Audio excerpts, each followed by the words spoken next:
Saïdi depuis Kisangani. Oui, vraiment Blaise, merci beaucoup pour votre préoccupation pertinente. Je dois vous rassurer, sincèrement, je vous dis, vous savez, moi je suis un homme franc.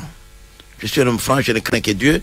Je dois vous dire que Uvira sera, comptez à partir d'aujourd'hui, si vous avez, je mets même mon mandat parlementaire en jeu. Je vous donne à partir d'aujourd'hui 3 semaines au maximum. Uvira, pas seulement Uvira cité, mais le territoire d'Uvira sera récupéré par les forces armées. Vous savez, ce n'est pas facile de faire une guerre. Nous avons seulement voulu, nous d'abord, que la communauté internationale constate que réellement, le Rwanda est un État belliqueux. C'est un État voyou. Et lorsque nous avons cet accord-là, nous n'allons plus se battre au Congo. Nous allons ramener cette guerre au Rwanda. Et je vous donne, vous rendez-vous, vous me donnerez raison. On ne peut pas tout parler. Au moment où nous parlons, certains commandants, dont les commandants des opérations, sont déjà aux arrêts aujourd'hui. Et ça, ce n'est pas Kabila. Kabila, c'est pas le président Tshisekedi. Donc, il y a eu défaillance, il y a eu complicité.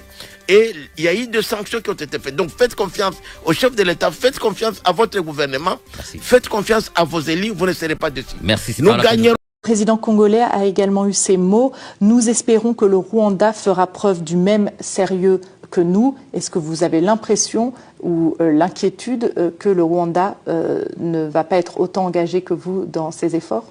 Bon, je pense que si nous en sommes à 30 ans, nous sommes quand même justement en mesure de dire qu'il y a des actes qui ont été posés pendant ces 30 ans et même jusqu'à ce qu'il y ait quelques semaines ou quelques jours qui montrent que l'engagement ou le sérieux n'a pas toujours été à l'ordre du jour. Encore une fois, vous avez évoqué les affrontements qui se passent actuellement dans la province du Sud Kivu entre le M23 et les forces armées de la République démocratique du Congo. N'oublions pas que ces M23 sont équipés, ils sont formés, ils sont outillés, ils sont même appuyés directement par le Rwanda. Donc nous avons malheureusement des antécédents qui ont été prouvés de manière objective, pas seulement par les autorités congolaises, mais aussi par les Nations Unies, aussi par les États-Unis d'Amérique, qui étaient les premiers à sanctionner des officiels rwandais, qui nous montrent qu'il y a un jeu du Rwanda, une implication directe du Rwanda, qui évidemment suscite chez nous une méfiance qui s'est accumulée au fil des années. Donc nous voulons justement qu'il y ait des gestes qui nous réconfortent dans le fait que le Rwanda est aussi sérieux que la République démocratique du Congo. Encore une fois, je souligne une chose, une très grande différence entre les deux pays. Quand il s'agit de ce conflit, nous sommes ceux qui sont en train de perdre des milliers de vies humaines. Ce n'est pas le cas pour le Rwanda. Et donc le Rwanda a beaucoup à prouver par rapport à sa bonne foi et par rapport au sérieux qu'ils mettent derrière ces engagements qu'ils ont signés. Pour ces gens de barbarie, si jamais ça arrivait. Vous savez, notre pays est en guerre et la zone stratégique, c'est les Katanga.